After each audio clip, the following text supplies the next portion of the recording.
Hello, everyone. Thank you so much for joining us today for Women at Work. I'm Gabriella Kahn from the Smithsonian Libraries and Archives, and I'm so pleased to welcome you to our program. I want to gratefully acknowledge the Piscataway on whose ancestral homelands I live and where many of our Smithsonian locations are based, as well as the diverse and vibrant Native communities who make their home here today. I encourage everyone to learn more about the historic and contemporary Native communities in the area that you call home through your local museums and centers and the National Museum of the American Indian. Stories and what they galvanize have the power to change the world. Libraries, archives, and museums exist to document and preserve stories, to provide a platform for lifelong learners to explore knowledge and seek the truth, and to help build a more equitable society. As the Smithsonian celebrates its 175th anniversary, the institution also celebrates its commitment to these values. One of the ways the Smithsonian is committed to creating a more equitable America is by researching, disseminating, and amplifying the histories of American women. With the Smithsonian American Women's History Initiative and this Women's History program series sponsored by Deloitte, the Smithsonian Libraries and Archives is bringing to light little-known stories of women who can inspire and teach us. This is the power of stories. For all girls and young women, just knowing someone like them accomplished something makes it that much easier for them to imagine doing it too. Through many different paths, women have been a critical part of the workforce. And as we think about the greatest challenges we face, whether it's the ongoing COVID-19 pandemic or the climate crisis or economic inequity, women are already making vital contributions, and we need them to continue to do so. But while the pandemic has impacted all of us in countless ways, its effects have disproportionately impacted working women, particularly women of color, those with disabilities, and those in the LGBTQ+ community. The pandemic has exposed and exacerbated systematic and systemic problems that have held women, especially women from more vulnerable communities, back in the workplace. At this decisive moment, we acknowledge and discuss these sometimes uncomfortable truths to continue to make progress. We can come together to examine and reflect on our nation's past and present to envision a better future for all. That's what we hope to embark on this evening.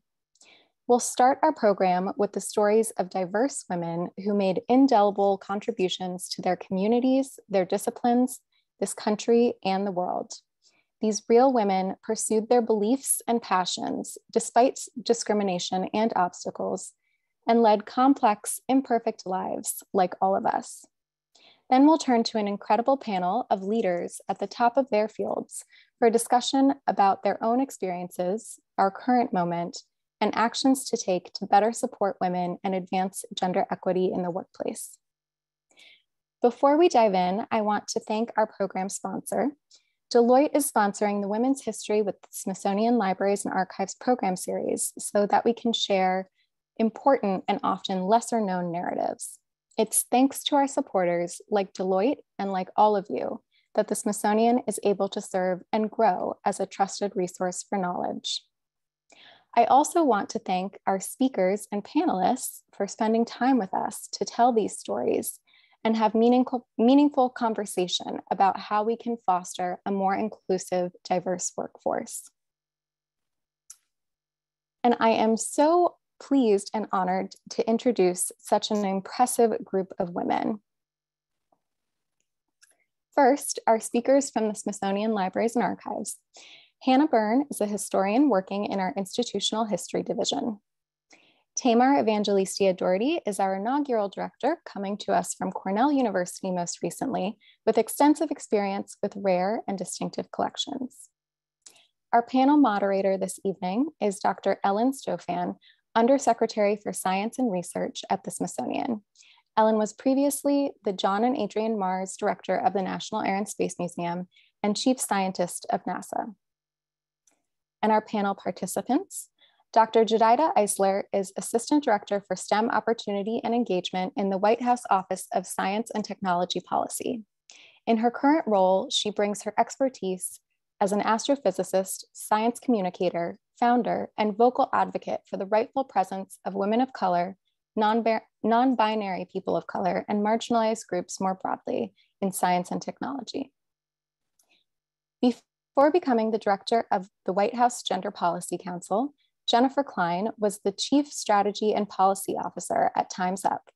She also worked with former Secretary of State Hillary Clinton to develop No Ceilings, an initiative to evaluate progress for women and girls since the 1995 Beijing Conference on Women and to advance gender equality around the world.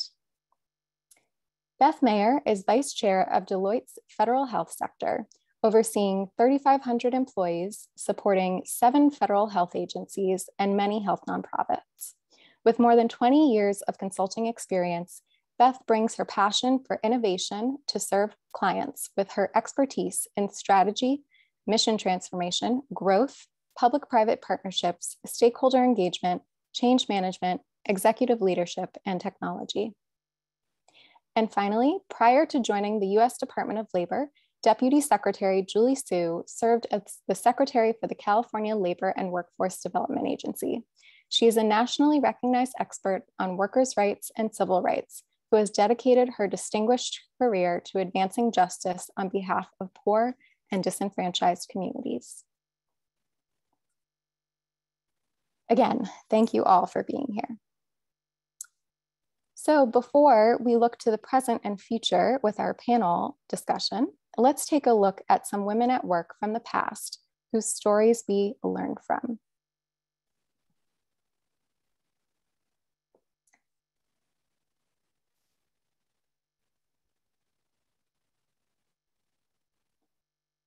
Women in America, Extra and Ordinary, a project funded by the American Women's History Initiative, highlights some of the women we'll talk about today, plus others you can interact with at the Futures exhibition in the Smithsonian Arts and Industries building through early July.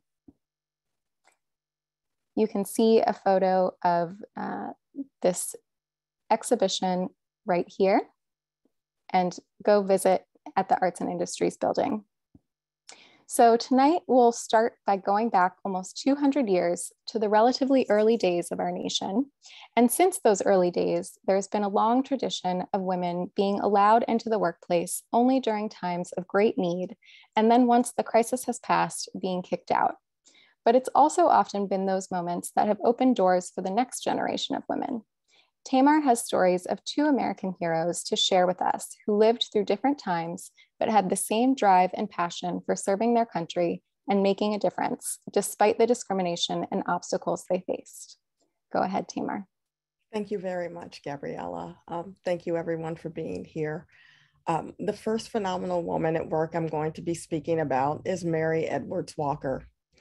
An abolitionist, women's rights advocate, suspected spy, prisoner of war, and surgeon, Dr. Mary Edwards Walker defied societal expectations in every way. Dr. Walker was born in Oswego, New York, in late 1832. This was a time when a woman's role and expectations for women were well defined, but her family was rather unconventional. And growing up in this progressive environment impacted Dr. Walker's beliefs and how she saw herself and her place in the world. Her parents were abolitionists who advocated for equality. They operated the first free school in Oswego, a school that educated girls because of their belief in equal education for the sexes. They also encouraged all 6 of their daughters to wear bloomers instead of traditional corsets and skirts because they believed less constricting clothing was healthier, and it allowed their daughters to complete their share of the manual labor on the family farm. As a young woman, Dr. Walker worked as a teacher, which was an acceptable profession for women at the time, but what she really wanted to be was a doctor, which was less acceptable. She saved enough money to attend medical school, and in 1855, she graduated as the second woman physician in the nation, after Elizabeth Blackwell, who was the first. Later that year, she married a fellow graduate, and they started a practice together. However, they struggled to find patients who would accept a woman doctor.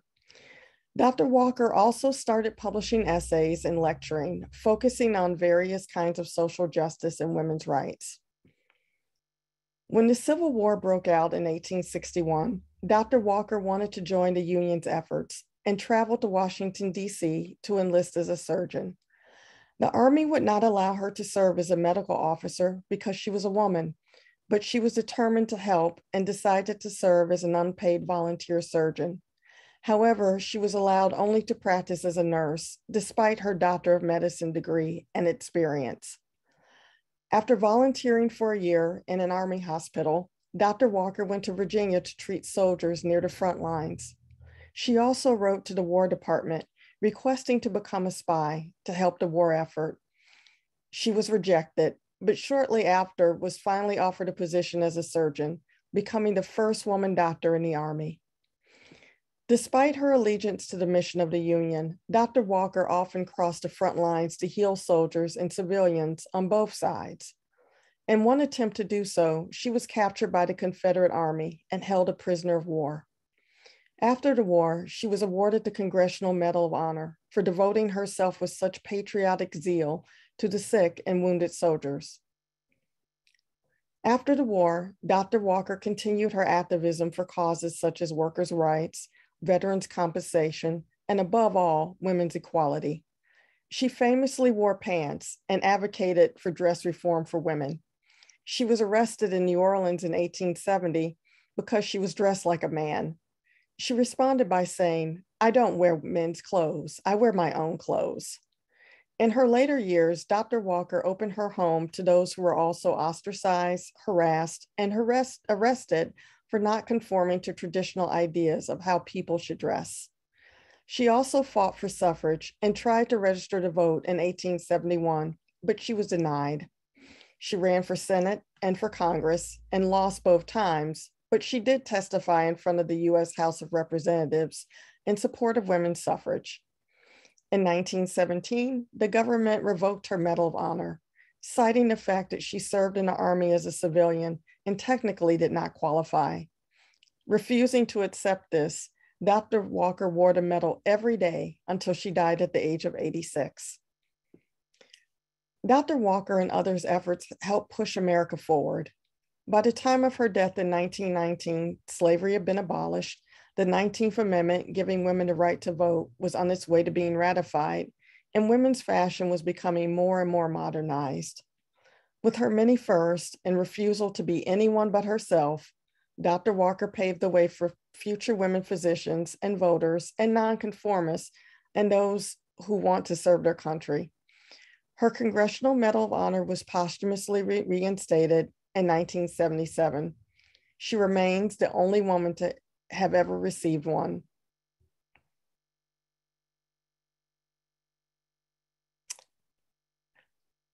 Another woman who ably served her country in a great time of need was Jackie Cochran. Jackie Cochran was one of the most skilled pilots of all time, who won numerous awards and honors for her achievements and contributions. Born Bessie Pittman in 1906 in Pensacola, Florida, Jackie grew up in poverty. She described her childhood as bleak and bitter and harsh, and left her job in the cotton mills when she was 10 years old for a live-in position at a beauty salon. By the 1930s, Jackie had moved to New York City to reinvent herself and worked her way up to beautician in the Saks Fifth Avenue stores, driving down to Miami to work there in the winters. It was then that she changed her name to Jacqueline and established her own cosmetics company. She also learned to fly during this time at the suggestion of her future husband, millionaire Floyd Odlum. In 1932, she received her license after only 3 weeks of lessons and immediately pursued advanced instruction. She was determined to travel with the wind and the stars. She set 3 major flying records in 1937, and in 1938, she became the first person to finish the Bendix race, a cross-country pilot's race, without a single stop. In 1939, after Poland fell to Germany, Jackie wrote to First Lady Eleanor Roosevelt, suggesting that women pilots could fly military aircraft on support missions. This would release men for combat duty and Jackie, of course, implicitly offered to lead this effort.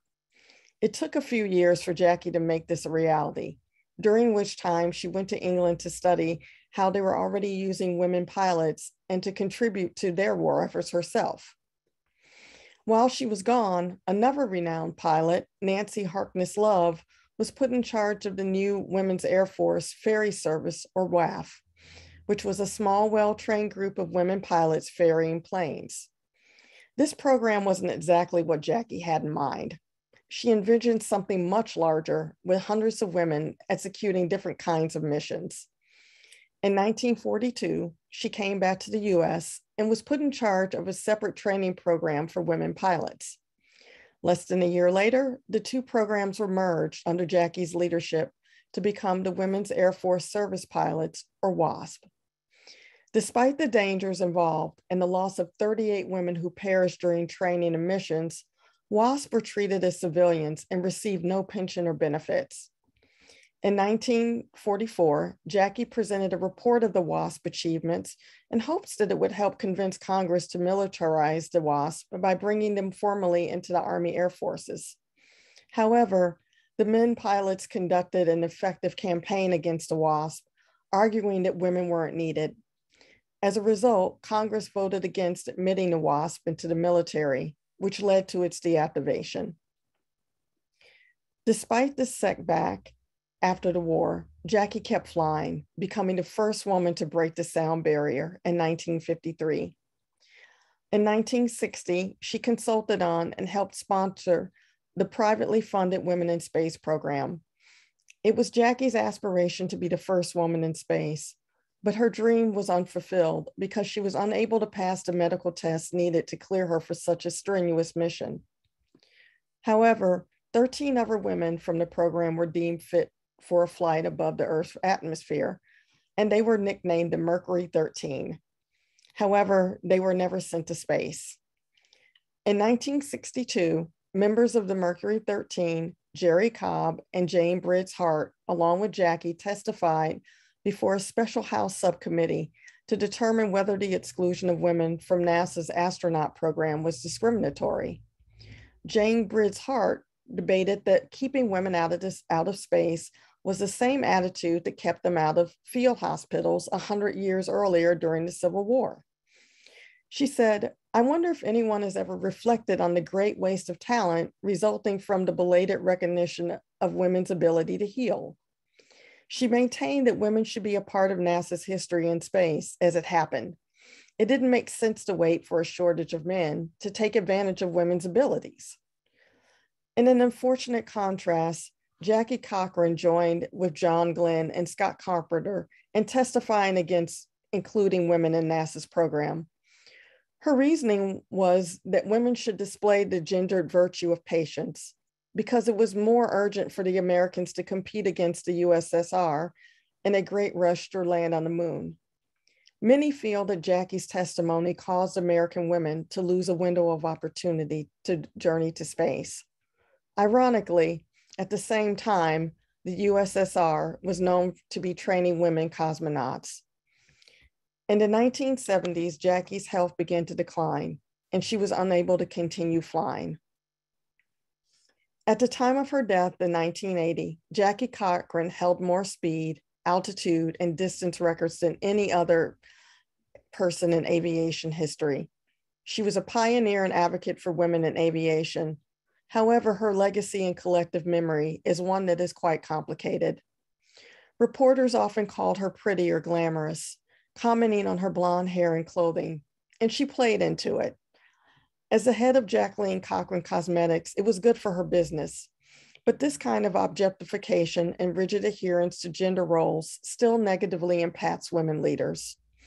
Despite the obstacles she had to overcome as a woman, Jackie fought to conquer those obstacles singularly for herself, but not necessarily for the advancement of other women. She initially advocated for women to be hired as pilots in World War II, but pushed for it not to happen until she could be the one to lead them. Her actions and congressional testimony may have contributed significantly to the cancellation of the Women in Space program. Historians generally agree that she ultimately turned against it in fear that she would no longer be the most notable and most important woman aviator. An American woman, Sally Ride, wasn't sent to space until 1983, after Jackie's death. Despite the complicated narrative surrounding Jackie Cochran, her story allows us to construct an understanding of the past and examines the role that women in STEM play in history and the struggle for equality in the United States. Thank you so much, Tamar. Such a fascinating legacy, and you know, the waste of talent, as Jane Hart put it, you know, from women being kept out of the workplace, particularly in STEM, is really tragic, and you know, definitely still an issue today. And another theme that, you know, threads through many stories of women at work is lack of recognition. I mean, thankfully now, thanks to material culture and to research, luckily many women are finally being acknowledged for their contributions. And Hannah has two such stories to share with us about women who didn't get the credit they deserved during their lifetimes. Go ahead, Hannah. Thank you, Gabi. So the first woman we'll be talking about today is Louisa Byrne Gallaher. She was a native Washingtonian who was the first woman photographer at the Smithsonian. Our photo archivist, Marguerite Roby, has done some incredible work researching her life and correcting our records to accurately reflect Gallaher's work. She was born in Washington, D.C. in 1858. And we don't have much on her early life. We also don't have many images of Gallaher, which is a common problem we come across researching women in the 19th century. And this means a lot of the images you'll see today are photos that Gallaher took rather than photos of herself. We do know that Gallaher began working at the Smithsonian as a clerk in 1878 at the age of 20, after her relative, Senator James B. Beck of Kentucky, placed her under the care of the Smithsonian photographer, Thomas Smiley. She was Smiley's ward, which was how she was able to get the job at the Smithsonian. And after seeing some photographs she had made on one of her vacations, Smiley recognized her skills and asked her to be transferred to the photographic department at the United States National Museum, which is now the Arts and Industries building on the National Mall and home to the incredible New Futures exhibit. It's there that she worked as a photographer from 1890 until her death. For 27 years, she worked as a photographer specializing in photomicrography, which is the taking of photos with microscopes, and X-ray reproductions until her death in 1917. And when talking about Gallaher's work, Smiley said, "I believe her to be the most successful woman photographer in the United States in scientific illustration." Gallaher also photographed living models, portraits, and museum objects. And whenever Smiley was away, Gallaher managed the Smithsonian's growing photographic department and collection. And however, while we know she did all of this work and was an expert in her field, until recently, most of her work was incorrectly attributed to Smiley in our records. And while her work in the photographic laboratory at the United States National Museum was attributed to Smiley, we now know and can correctly attribute a lot of that work to Byrne Gallaher.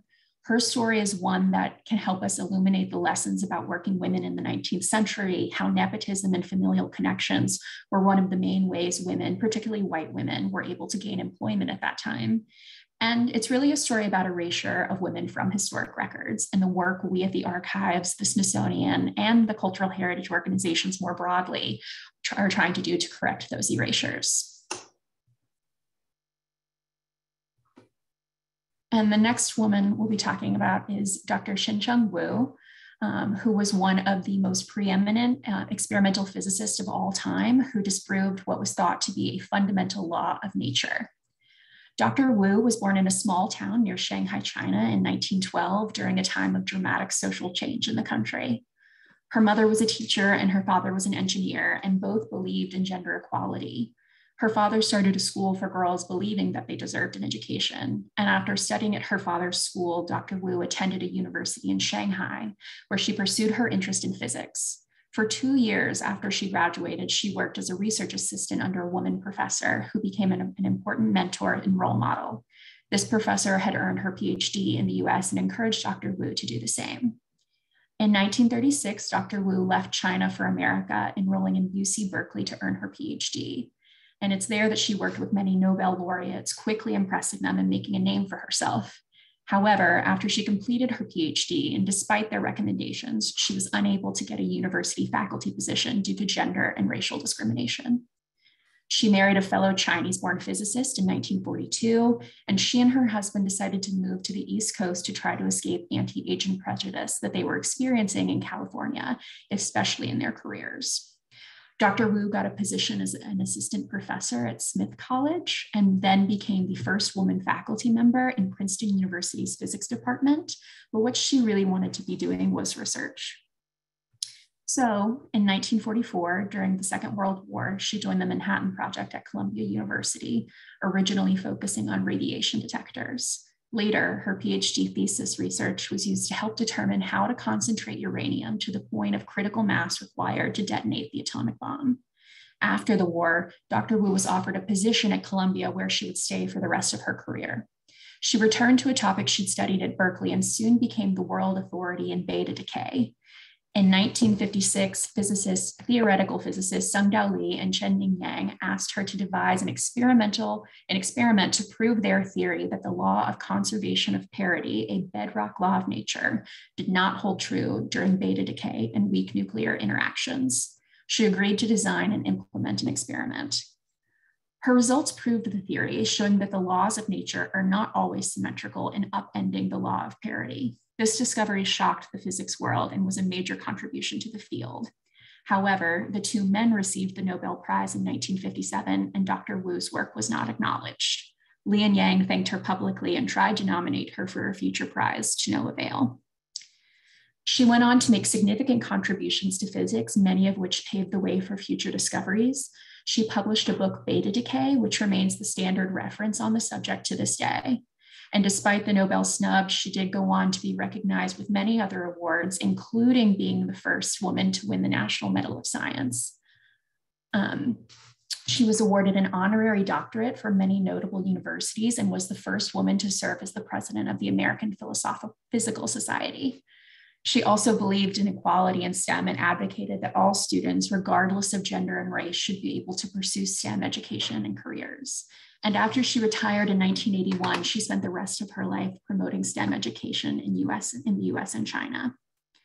Comments from Dr. Wu's colleagues speak to her impact, and many of them called her the most talented experimental physicist they had ever known. And last February 11th, the International Day of Women and Girls in Science, the US Postal Service issued a commemorative stamp in her honor, bringing the total number of Asian American women featured on stamps to 2. She did have complex regrets regarding her involvement with the Manhattan Project. She rarely talked about it publicly, but when she met with the Taiwanese president in 1962, she advised him to never build nuclear weapons. She continues to be a role model for girls and women, especially those interested in pursuing a career in STEM. And as she once said, the world would be a happier and safer place to live in if we had more women in science. Thank you, Hannah. I was actually just telling Hannah about a wonderful recent article about Dr. Wu in the Washington Post, written by her granddaughter, which actually made me think about my own grandmother, Mildred Cohn, who was the first woman biochemist to win the National Medal of Science. And Dr. Wu's granddaughter wrote about how science always came first, and she grappled with her conclusion that Dr. Wu didn't balance her family life and work.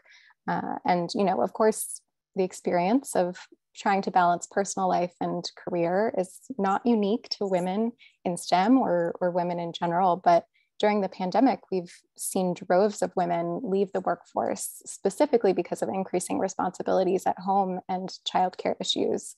And so I am really looking forward to hearing more about this topic and solutions during our panel discussion in just a little bit. But first, Tamar, can you tell us about another woman with unrelenting curiosity who did not let discrimination or societal constraints get in the way of her pursuit of science?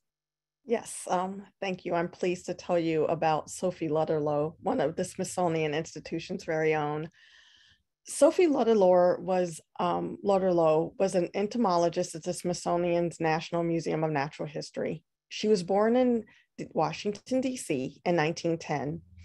Sophie started her career at Dunbar High School, which was founded as the first public high school for Black students in the United States. The school quickly became known for its excellent faculty and high academic standard, attracting people from far and wide who moved to DC so their children could attend the school. The foundation Sophie received from her biology classes at Dunbar fostered her natural interest in natural history. Sophie applied for a job at the Smithsonian's Natural History Museum in 1943. This was at a time when there were few opportunities for Black women to work in the museum. Racial discriminatory practices kept her from working in curatorial and laboratory positions, but she was offered a position as the museum's first woman elevator operator. During her breaks, Sophie would explore the museum's exhibits. She did this so that she could provide information to visitors and expand her own knowledge. There was no information desk in the museum in those years, so visitors would often ask her questions about what was on display. Sophie set about to become what she called a one-woman information bureau. After being an elevator operator for 14 years, Sophie had continued to nurture her interest in science, while also getting to know the museum staff. In 1957, she decided to ask Dr. J.F. Gates Clark, an insect curator, if his department had any work that she could do. As luck would have it, the museum had just received a huge collection of insects, so Dr. Clark hired Sophie to sort and prepare an enormous array of almost every type of insect in existence. Sophie knew little about insects, but she was passionate about science and a lifelong learner. With a microscope and a textbook, Sophie developed her skills in identifying and caring for the insect collection. After just 2 years, she became a research assistant, working with Dr. Ralph Crabble on Myriapoda, an insect group that contains over 13,000 species. Over the next 24 years, Sophie worked to classify and restore insect specimens. She took college courses in science and writing and studied German to increase her knowledge and gain skills helpful to her entomology work. In 1965, she restored 35,000 ticks. Almost all the specimens have become dried out, so she carefully treated each tick with a trisodium phosphate solution and then slowly added alcohol to restore them. After working for 40 years at the museum and contributing much to the field, she retired in 1983. During her career, Sophie and her supervisor identified 40 type specimens, which are the examples that serve as a reference point for others in their species and are crucial to scientific work. In 1979, a mite, Pygmophorus Ludderlow, was named in her honor. In 1985, a couple of years after Sophie retired, there were no African Americans employed on the scientific staff at the National Museum of Natural History, and only 8 women, or 7%. Fortunately, this is no longer the case, and there has especially been a large increase in the number of women scientists at the museum. However, in a study done in 2008, it was noted that of 1,348 websites associated with faculty members from PhD granting entomology departments, only 8 members could be identified as Black. Black women face added layers of barriers to pursuing STEM, as they are impacted by both their race and gender. Some of the most powerful methods to overcome these barriers are exposure to intellectual experiences engaging with STEM early on, such as Sophie's experience at Dunbar High School and other examples of mentorship. By sharing Sophie's and other stories, and through education outreach and youth engagement programs, the Smithsonian is working to break down the barriers and increase the number of underrepresented groups in STEM. Thank you, Tamar. A great example of the Smithsonian's efforts is an event that actually just happened last Friday in partnership with the White House Office of Science and Technology Policy in celebration of International Day of Women and Girls in Science and also Black History Month. And you can check that out. The recording is Water Unites Us on the Smithsonian's YouTube channel. Now, I mentioned that we only know many of these stories and their details thanks to primary sources in our library and archival collections, as well as objects from museum collections. Hannah, can you share some stories that speak to how we remember and think about working women? Absolutely. I'm excited to tell everyone about Adela Gomez. She was a Panamanian administrator at the Smithsonian Tropical Research Institute, also called STRI, in Panama, which is one of the leading research institutes for the study of tropical biology around the world. She was born in 1918, and we know that Gomez started working for a research station called the Canal Zone Biological Area on Barrow, Colorado Island in 1945, the year before that research station became a part of the Smithsonian. She was hired as a GS3, a clerk typist, and Gomez quickly became invaluable to the very, very small operation at STRI. And when the resident scientist became critically ill and had to leave the island to receive care, Gomez took over the operations. From August of 1953 until March of 1954, Gomez ran the research station's day-to-day operations and coordinating with the visiting scientist. In a letter to the Assistant Secretary of the Smithsonian at the time, Gomez wrote, "You may rest assured that I will take care of everything." And she did. We see repeatedly in her personnel file that Gomez was so effective in her role and so integral to the operations that she was consistently promoted.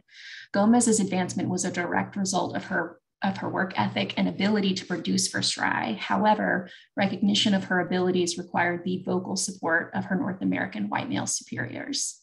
Looking through this lens of correspondence and reviews in her personnel file, which is mediated by white men, is how we come to know Gomez in the written record. According to the records in her personnel file, these men repeatedly vouched for her talents and commitment to the Smithsonian. Gomez was exceptional in her role, but she also had to be exceptional for these men to vouch for her. Gomez ended her career at STRI as a special assistant to the director in 1984. And when she left, she not only left an incredible legacy, but she also left another generation of Latin American women administrators that she hired and mentored to continue doing the work that facilitates the science and research done at STRI. Let's listen to one of those women, Elena Lombardo, talk about Gomez's role in this oral history interview from our collections at the Smithsonian Institution Archives. What was Adela Gomez like to work with? Oh, super. She was the administrative assistant, and then later on she was my Clingonian's associate director, whatever the titles at that time. But she was everything. She was the pillar. A pillar to this place. And what types of things would she do? Because she's not just doing paperwork. No. She would be the person talking to the authorities, both in the Canal Zone and in Panama. Then I'm talking to doing the connections with immigration, with the people that came from the States, and there were problems with their entry into the country, with permissions to conduct research in different places. She would connect people to go to individual people's farms when somebody wanted to see something in the farm of X, Y, or Z in Panama. She would be the connection, the person, and I learned a lot from her because of her style, the manner she handled with the people, and how diplomatic she was all the time, very easygoing with and everything she put forth to obtain for the Smithsonian and its researchers, visitors, etc. She was very successful and positive. So as we hear in Lombardo's oral history interview, Gomez was critical to the development of STRI from a small research station to what it is today, and even critical to its survival at times. Her story is one that is lesser known, but it touches on the history of women at the Smithsonian, Latinx history, the Smithsonian's relationship with colonialism, and more. Gomez's career, especially explored through oral history interviews with the women that she hired and mentored, provides an interesting study of memory and how we remember the legacies of working women. And lastly, we'll be talking about Louise Daniel Hutchinson, the daughter of two educators. Hutchinson was an American historian and educator raised in the Shaw neighborhood of Washington, D.C. She was originally born in 1928 in Ridge, Maryland, and her parents were both educators, leading the Cardinal Gibbons Institute, a school modeled off of the Tuskegee Institute. It was the first school to admit African Americans in St. Mary's County, and she was educated at her parents' school before attending a number of different colleges, including Minor Teachers College, which is now known as the University of the District of Columbia, and Howard University. She worked as a substitute teacher before she started her career at the Smithsonian at the National Portrait Gallery in 1971. She briefly worked at the National Park Service, and then in 1974, she became the historian and director of research at the Anacostia Community Museum. Hutchinson helped write the mission for that museum. She acquired objects for the collection, strengthened relationships between the Smithsonian and the Anacostia community. She was also involved in major exhibits, and she worked on that included the Anacostia story, 1608 to 1903, the Frederick Douglass years, Out of Africa from West African Kingdoms to Colonization, and Black Women, Achievements Against the Odds. Hutchinson also developed the oral history program at the Anacostia Community Museum, which is the first oral history collection at the Smithsonian. Hutchinson's role as an educator and historian played an integral role in the development of the Anacostia Community Museum. A critical piece of her legacy is her ties and commitment to the community in Anacostia and the greater DC region, where she spent much of her life and received her education. Her work, life, and community and her impact are all linked.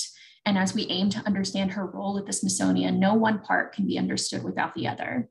I think as we wrap up here and head into our incredible panel discussion today and reflect on not only these women, but the notion of how we remember working women, Hutchinson helps us understand the need for sharing holistic stories of women, the good, the bad, the complex, to contribute to our collective memory of women at work. And with that, I'll just say thank you and pass it back to Gabi. Thank you so much, Hannah. So it is now my great pleasure to turn it over to Dr. Ellen Stofan, Smithsonian Undersecretary for Science and Research, to begin our panel discussion. And take it away, Ellen. Sure. It's such a pleasure to be here tonight, and I'm really excited about the conversation we're going to be having. I wanted to start with, the women that we just heard about might have lived years ago, but I know I could relate to many of their stories, and I'm sure all of you could too. Thinking about the themes from their stories, women who were welcomed into the workplace when there was a real need, but then later got kicked out. Women who were champions, and they had people who gave them chances, but they still might not have gotten the recognition that they deserved. They proved themselves and worked their way up the ladder. Are there any of these stories that resonated with you? In particular, I'm going to go around to each of the panelists and why. Beth Mayer, U.S. Federal Health Sector Leader for Deloitte, let's start with you. Yeah, well, first of all, I was just blown away with the stories, and I felt an enormous amount of gratitude to hear them and to see them and to be part of today's dialogue. And, the piece around recognition was one that's, struck me as something that is, certainly a theme I've seen particularly earlier in my career. How do you assert yourself in a way that you are able to really capture the impact of what you're doing, and also, be collaborative. And so, hearing the stories there, I really could relate. And the piece that also struck me was this amazing resilience to, hit adversity, to continue to, ask for the things that you wanted. And those are sort of things that I think have been important lessons that it's taken me some time to learn. The last thing, Ellen, that I thought was really powerful is almost all of the stories of the women that we heard had a theme of helping other women be successful, making, sort of a pathway. I loved hearing about Jackie Cochran and the Mercury 13 and how powerful that is when we make advancements, so many other people do. Thanks for that, Beth. And I messed up your last name. It's Mayer. I'm sorry for that. Oh, no worries. Deputy Secretary Sue, let's go to you next. Did any of these stories resonate with you?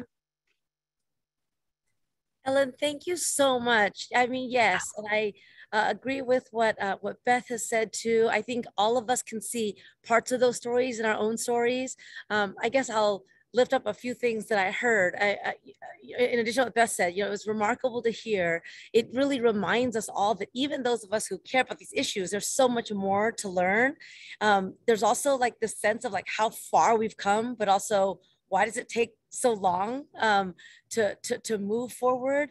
And I guess part of that is that these stories show us that progress is not really linear, right? It's not like we keep moving forward. There is forward movement, and then there's backsliding, and there has to be people who keep on pushing and fighting and changing things and opening doors and pulling people through. I think another part of this is that you really realize that women are not a monolith. I know that's obvious to those who are participating here, but it's not always the way you hear about things in the popular discourse. And sometimes when we work for things like, diversity and inclusion, people will say, well, when is there going to be enough? And I think part of what these stories make me think about is that, true diversity, true inclusion happens when one woman isn't, the accomplishments, we don't view them as unique. They can still be remarkable, but it's not something that, we think, oh, wow, that's so incredible that happened, because it'll be, there's so many who are in that space.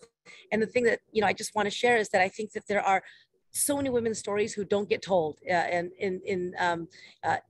spaces, and the ability to hear them here reminds me of a group of women that has that really touched my life. They were garment workers, and they were workers from Thailand who were trafficked in the United States, forced to work behind barbed wire and under armed guard, and they worked 18 hours a day sewing garments.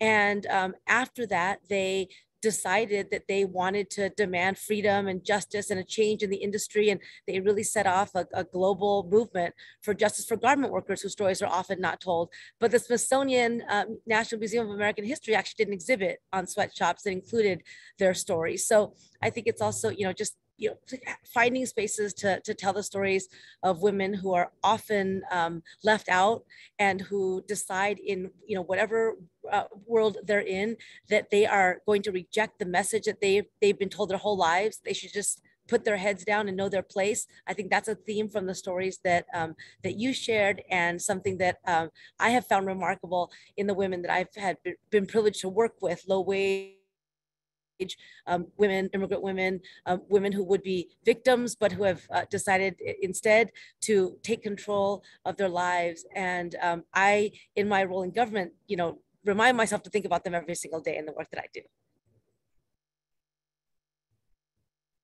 I did it. Thank you very much. Dr. Isler, your thoughts? Well, first, thank you so much, Undersecretary Stofan and Gabi, for putting this all together. It's a pleasure to be here with you and with my esteemed colleagues. I have to say, I sat rapt listening to these stories. We can always learn so much, just like Julie said. And, it was an honor to just hear the stories of these great individuals. I think, there's parts of all the stories that resonate as well with me. I think the boundless courage of women of various backgrounds and what they demonstrate always move us ever closer to our ideals for a more just and equitable society. So that can't be understated, their personal courage and conviction. As a Black woman scientist, lover of knowledge, and historically Black college or university graduate, I can identify with Miss Sophie Ludderlow's insatiable curiosity and her drive to pursue scientific questions. I can also speak from experience about how it feels to be underestimated and discriminated because of skin color, gender identity, et cetera, et cetera. So when I learned that Ms. Ludderlow was underemployed for nearly 15 years before ever working in the field for which she was trained, it seemed eerily familiar to the stories of many women, particularly women of color, who are underemployed or kept from jobs for which their expertise should allow them to employ. But her persistence and courage to ask for what she wanted and to start where she could are a testimony to her personal fortitude. But I think it's our job, and I hope we get into that conversation here this afternoon or this evening or this local time, as policymakers and decision makers, to ensure that the structural barriers that led to her underemployment are faced and removed so that subsequent generations don't have to face that similar thing.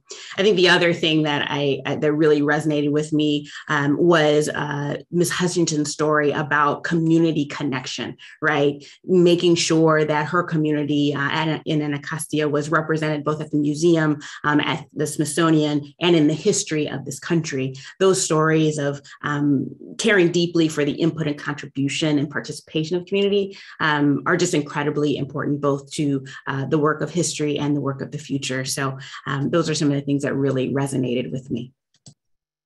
Thank you, Jedidah. Jen, last but not least, your thoughts.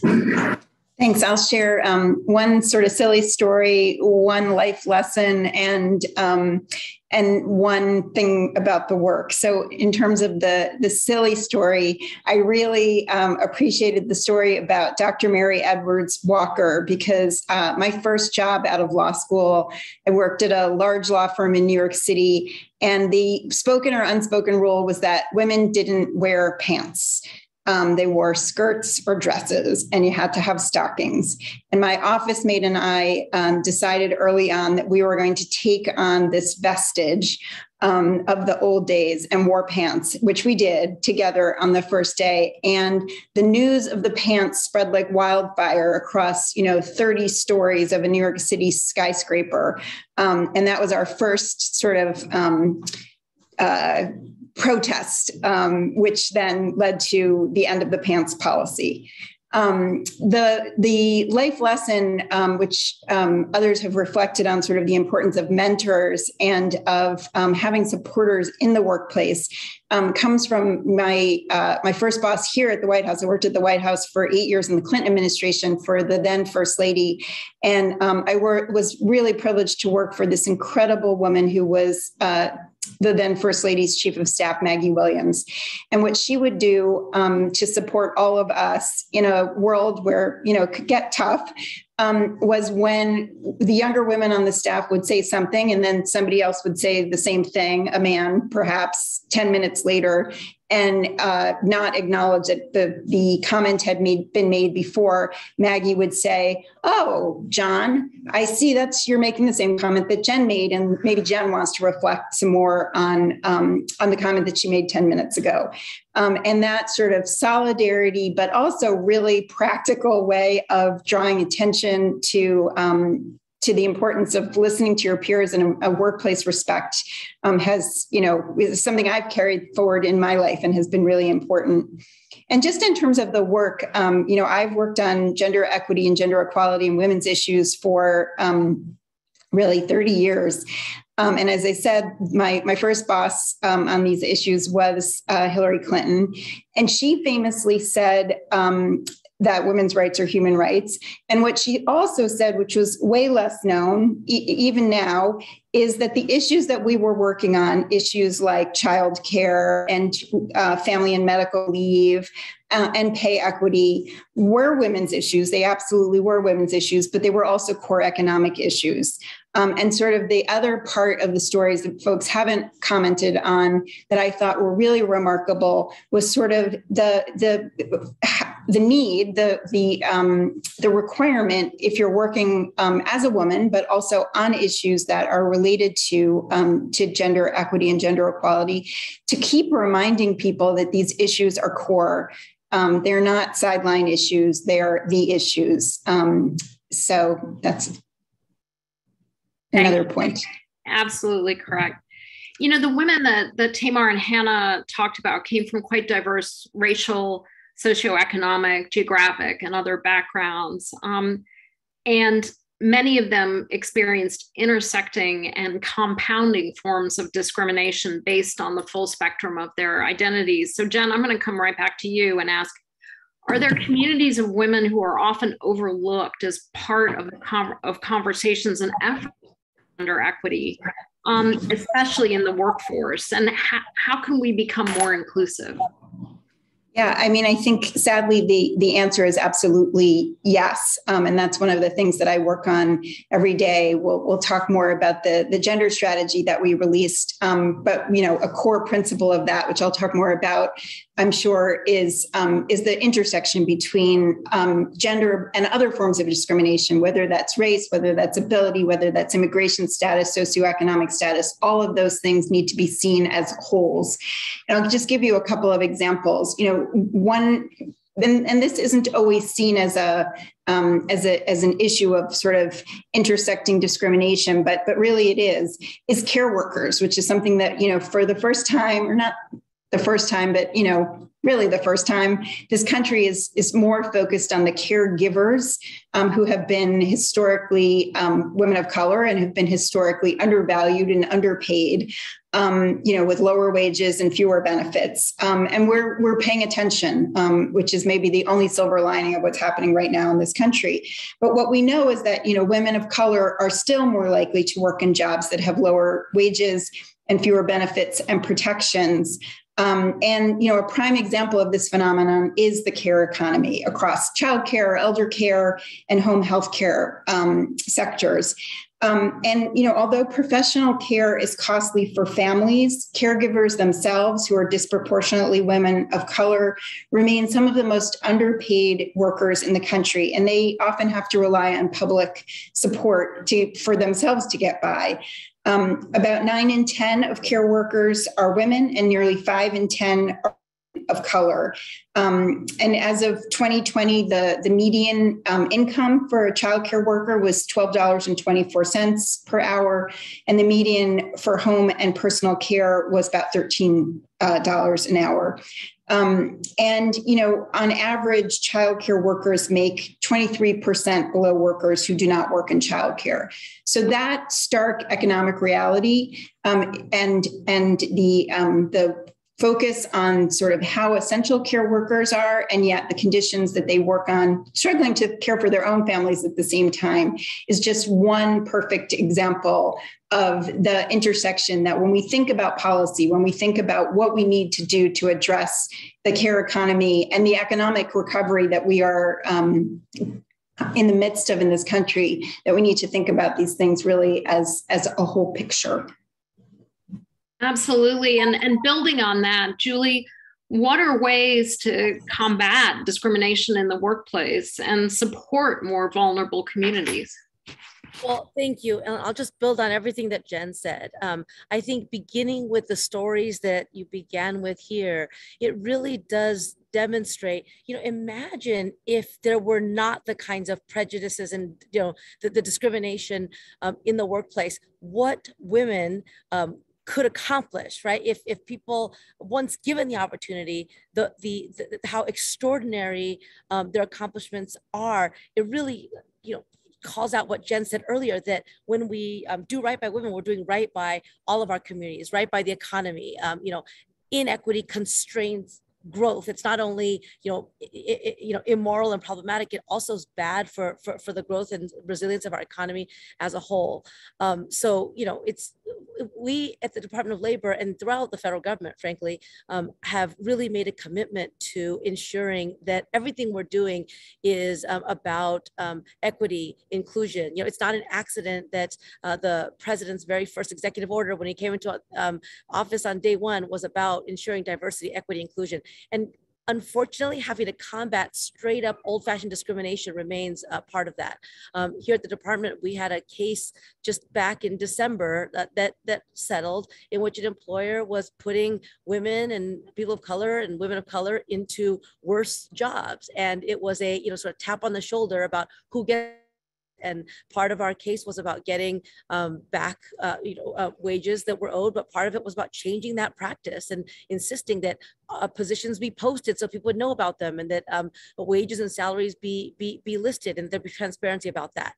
The other big where we're, the president's delivery of the infrastructure bill is going to create millions of jobs across the country, good jobs, but in many of those industries, like in construction, there has been a long history of exclusion of women. And so part of our work now is to make sure not just that there's not discrimination once people get into the workplace, but that there isn't occupational segregation, right? That when there are good jobs, that women have equal access to those jobs. And so that's going to be through not just combating discrimination, but really creating pathways and paying attention to who gets hired, and making sure that through apprenticeships, other programs, that we don't think about, oh, women don't want those jobs, and really making sure there's real access. And then just one last thing I'll say about care is that this is a really big issue too. We've seen women leave the workforce in numbers due to the in very high numbers during the pandemic, due to the lack of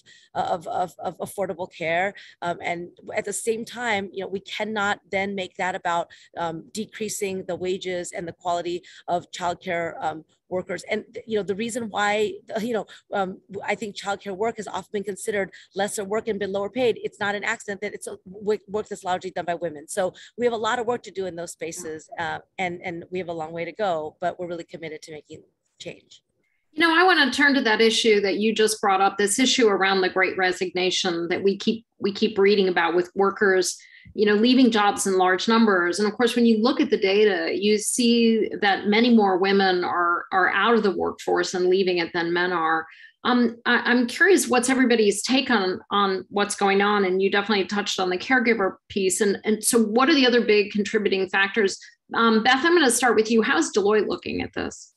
Yeah, well, I think we talked about one of the big topics, right, around care and women caring for children who many were home and having to go through Zoom school if they were able to, and dealing with, supporting their parents. So, I think that was a major sort of draw. The second is really the Great Resignation in some ways is also the Great Reimagination.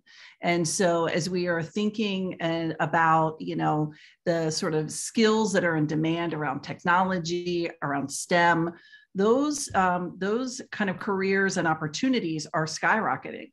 And so there's a lot of ability for, employees to really rethink, and women in particular to rethink about, how they want to work, where they want to live, and in those circumstances, there could be sort of a net gain in terms of moving to places that really support family and well-being in ways that maybe we wouldn't have imagined, because, this virtual hybrid community that we're all in right now really supports them quite well. And so we're really trying to think through a lot of flexibility. We're trying to create an environment where we have hybrid work, and that means choice in terms of where people work and when. And, I think it's going to be a really exciting and complex time to navigate individual needs with, the complexity and diversity of work. So I'm looking forward to it, but it's going to be a learning for all of us, I think. Jen, how are you thinking about this Great Resignation and sort of this inequities that we're seeing? Yeah, again, I think care is definitely at the center, and both Beth and Julie said that so well. I think, the other two factors that I would add are, one, that women have been overrepresented in sectors where we've seen a lot of job loss. Those are, jobs in retail and hospitality, where because of the pandemic and the economic crises that followed, they actually lost their jobs, and women's labor force participation reached a 30-year low in the heart of the pandemic. So that's starting to come back, but I think it hasn't all been resignation, I guess I would say. And the second is, it has led to people choosing to leave the sector that they're working in, is the quality of the jobs. Women, as we've been just talking about, have been overrepresented in jobs that don't have great job quality. Childcare and elder care and home care is one, nursing is another. And so I think you've seen people to go for better job opportunities in sectors where they can make more money, but they also, can have more flexibility and a whole range of other factors that have become even more important in the years that we've just been living through. Jedidah, thoughts on this? Yeah, I really appreciate the points that have been made already, and particularly around these notions of the great reimagination and also the complicated resignation, right? That, it's not always a voluntary decision to opt out for more comfortable or more fitting solutions and jobs, right? I think we have to keep in mind, I'll talk about science and technology and women in science and technology, the creation of contract work or temporary work. The folks that inhabit those positions are often women of color or women of marginalized background. And those are often the first to go in situations like this, where you have challenges to economies, to workforce, et cetera, right? So, a lot of the trends that we see in the larger labor workforce are present as well in the science and technology space. And we have to be mindful of that even though the median income, average annual salary in science and technology is higher than an equivalent job across the labor force, we still see pay gaps for women. We still see pay gaps for women of color with respect to white women and respect to white men. So, all of these issues, we have to think through how we're going to address them over time. I think, also looking at, the Bureau of Labor Statistics showed, in the height of the pandemic that, while white men's unemployment increased by 3.6%, it increased for 4% for white women, 4.9% for Black or African-American women, and 6.2% for Latino women. So really how we think about what this resignation is and how it impacts people really does have to come from that intersectional lens that you talked about earlier. And maybe the other thing that I'll point out is that when we're thinking about the workforce and we're thinking about the economic downturn associated with it, not all workers are able to pivot into roles where it's easy to work remotely or transition into new spaces. Women who are from Native American women, those on indigenous lands, may not have as equal access to broadband, for example, right? So we constantly have to be thinking about the layers and the overlapping barriers that folks are facing, and that this great resignation, as we call it, does not look or feel the same across the board. Julia, I'm curious hearing everyone else discussing, you had talked about care in the beginning. Are there more issues, that you're thinking around this great resignation in terms of both opportunity and sort of lack of opportunity, I guess?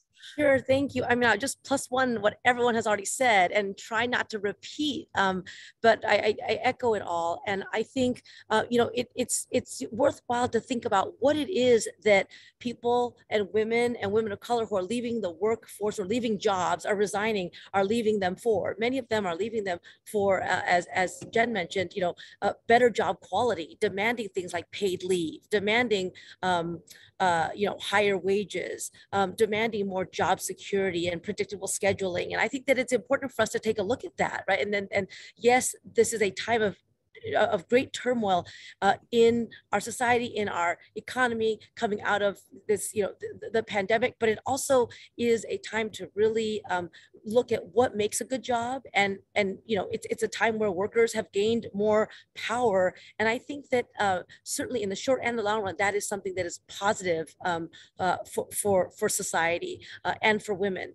I just also want to note that many jobs that have both survived the pandemic and are not seeing the same kind of problem with hiring are union jobs, right?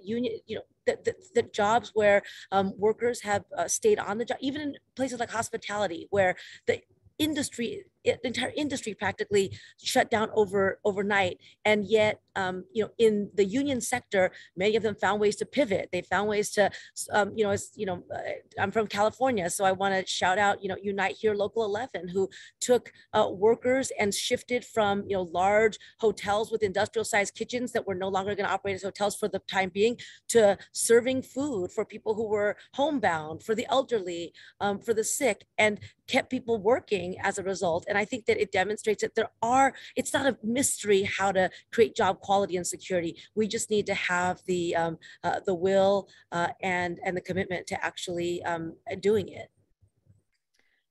Now, Beth, Deloitte is considered one of the leaders in diversity, equity, and inclusion in the workplace. And I'm wondering if you can help us out with some of the best practices that Deloitte has been using in terms of trying to not just, tap into the talent that's out there by having a more diverse workforce, but that inclusion piece.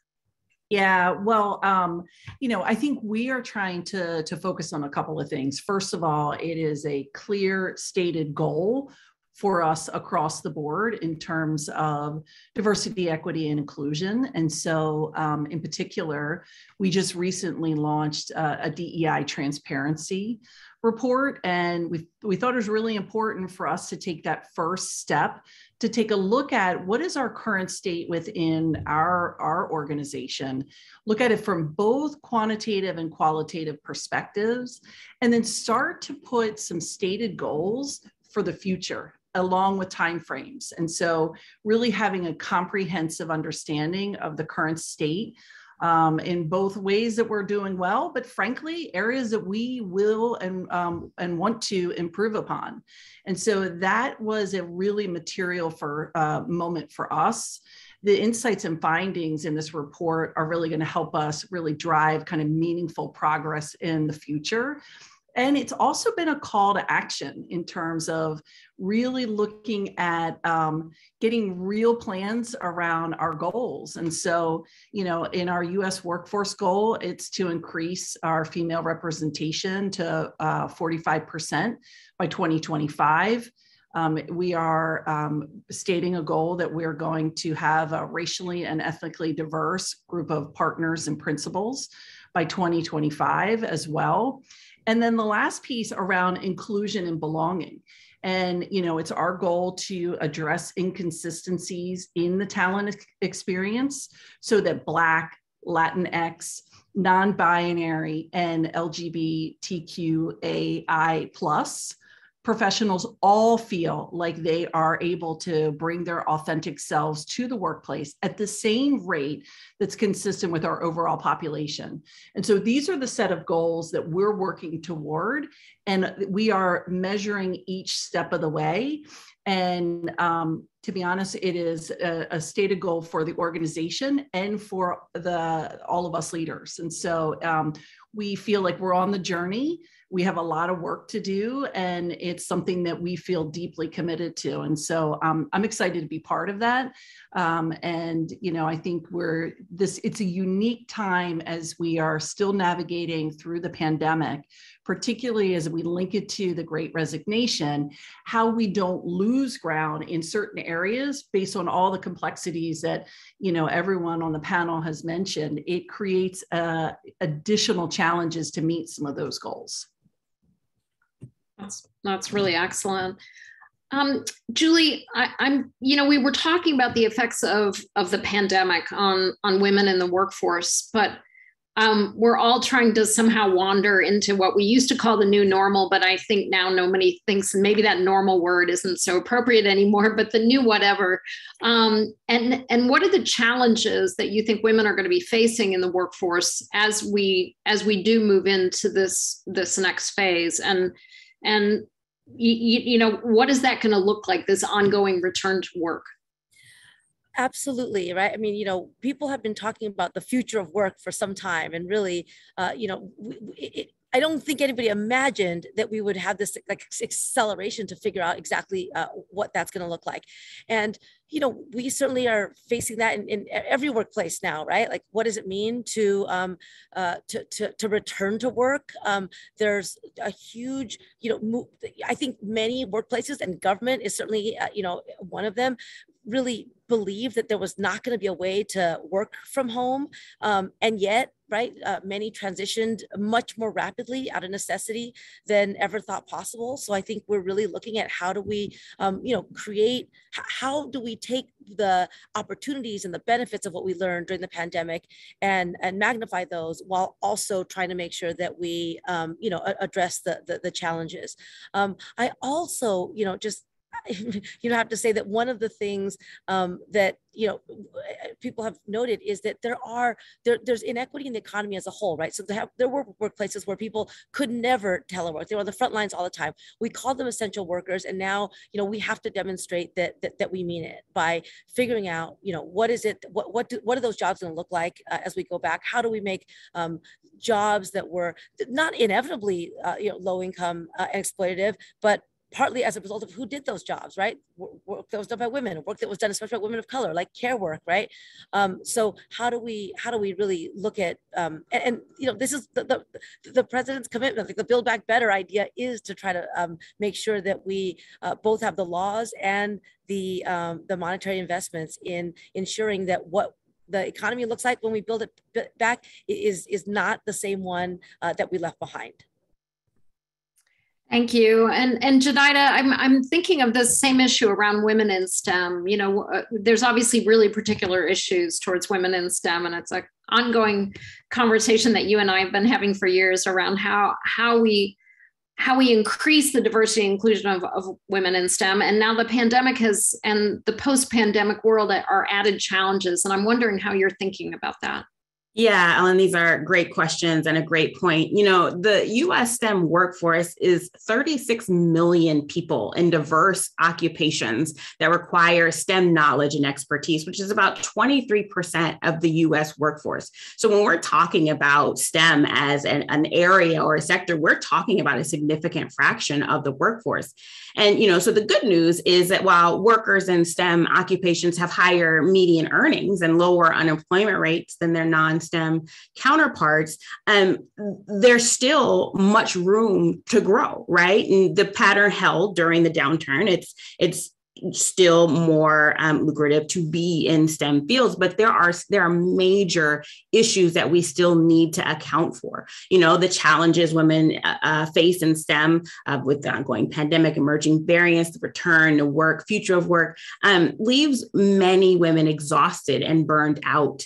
Women in particular have been negatively impacted with the distinct challenges that we've talked about already several times, so I won't repeat, around caregiving for both child and elder care. And these challenges, according to some studies that McKinsey put out recently, are basic, distinct challenges that women, senior level women, mothers, senior level women, and Black women face in particular, right? So when we're addressing these structural barriers that compound across these various axes of identity, we have to think about the decreased productivity due to the gendered caregiving responsibilities, even with women in STEM, the mental health challenges that are arriving around burnout, overwork, and isolation in the pandemic, and the enduring legacy of gender pay gaps in science and technology as well. Evidence that National Academies put out during the pandemic and last year said that academic women in STEM are experiencing increased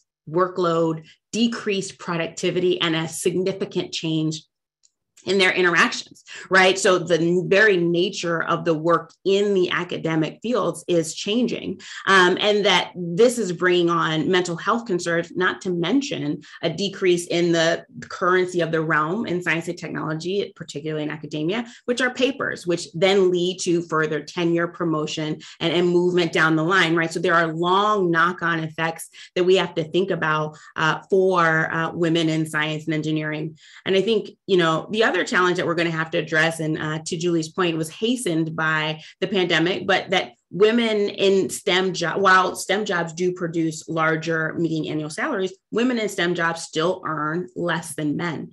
The median earnings of women are 74% of men's median earnings, and that pay gap hasn't narrowed very much since 2016. The gender pay gap in STEM is broader than that of the labor market. And so we have to keep in mind that even with higher salaries, we're still looking at these gaps, and that is not even accounting for the gaps between women and women of color in their pay gaps, pay for their work. So I think, when we're thinking about the challenges that face, they very much mirror the workforce. They are different in their particular representation, but there's still issues we have to address.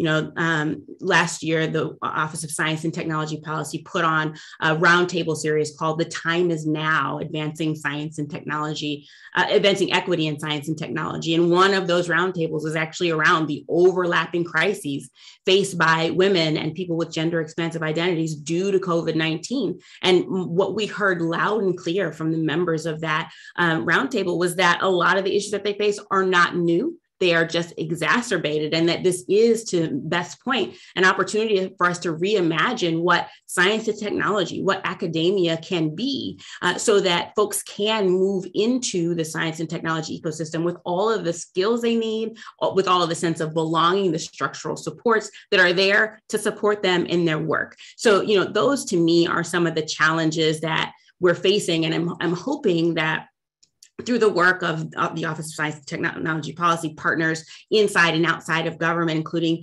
those like the colleagues we have on this video, that we can address specifically those structural impacts that really are bearing themselves out in the lived experiences of the communities that we're talking about today.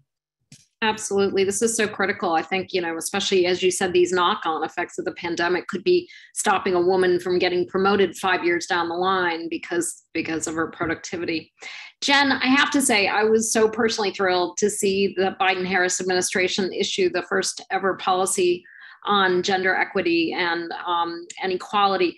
Can you tell us more about it? And especially, how can we all contribute to these efforts?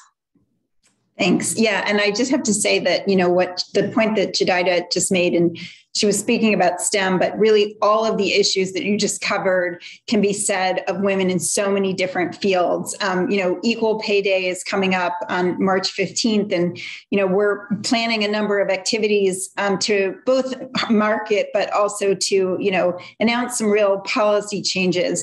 And what is really heartening, but also makes you realize sort of how far we've come, to return to a theme that we've all talked about before, is, as we've seen in the pandemic, it's been a, health crisis layered on top of that, an economic crisis layered on top of that, a caregiving crisis. And if you actually want to address the pay gap and sort of women's economic security and employment more generally, you have to address all of the things that Jedidah just talked about. Caregiving, the fields they're in, the actual pay gap and how it has sort of, with the effects of gender and race on top of each other, and sort of the longer term impacts of, what is really far beyond the outright discrimination that we often think about when we think about the pay gap. So, sorry, couldn't resist answering that one too, or adding on to support +1 what Jedidah said. But yes, back to the strategy. It's as you noted, it is the first national gender strategy, and it really outlines a comprehensive government-wide approach to advancing gender equity and equality. It has 10 strategic priorities, which are intentionally broad in scope and cover both domestic and global issues. And I won't list them all, but it includes economic security, gender-based violence, health, education, climate change, science and technology, democracy, participation and leadership, and more. And the point that we are trying to make in outlining these priorities are, first of all, to go deep to understand what the issues are within each of them, but also to really make the point that they're inherently linked and have to be tackled in concert. It also, as we've been talking about, and I mentioned early on, the strategy adopts an intersectional approach, and it considers those structural barriers and challenges that are faced by those who face intersecting and compounding forms of discrimination, whether that's related to gender, race, sexual orientation, ethnicity, religion, age, disability, or socioeconomic status.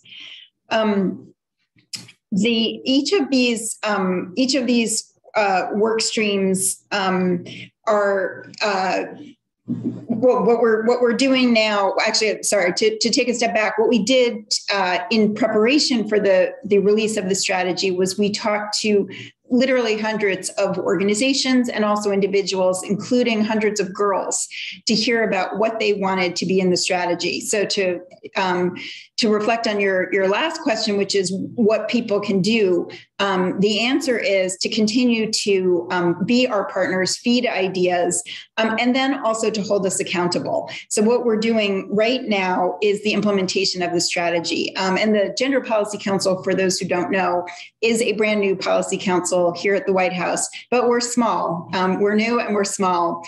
So what we did was the council is formally, each cabinet secretary and agency head is formally a member of the council, and each were asked to select a designee from their agency or even the departments here within the White House to serve on the council.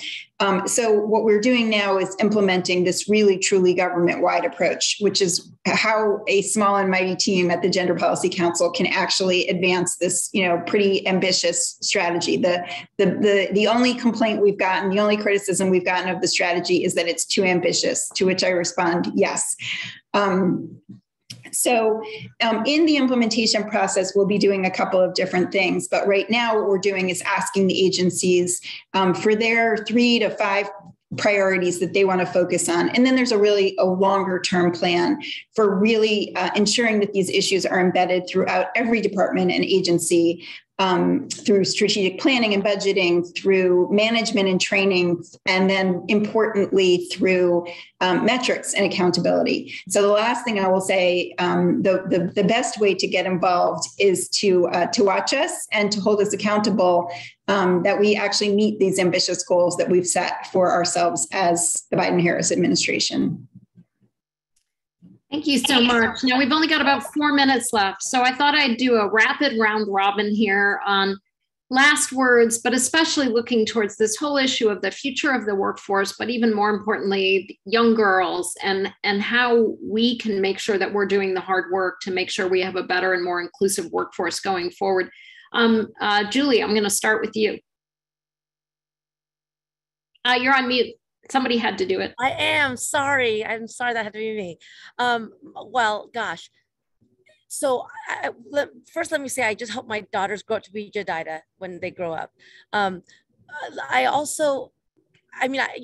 feel very privileged for the colleagues of mine who are on this panel, but also for private sector leaders like Beth, who are really prioritizing this moment, right? What Beth called reimagination is, I think, what the president means when he says build back better. Like, we can do something different than what the world looked like before. And these issues we're talking about in terms of gender inequity, it really, these are not new, but we have what's been said over and over again, a once in a generation moment where we are paying attention to ways of doing things really, really differently. And I'll just say, as the mother of 2 daughters, I don't think anything more than being the mother of daughters lets you realize how early on the aspirations and choices that women get to have are constrained. It happens in so many ways across the board. And I think some of that is, obviously the role modeling, the changing opportunity and the like. It's also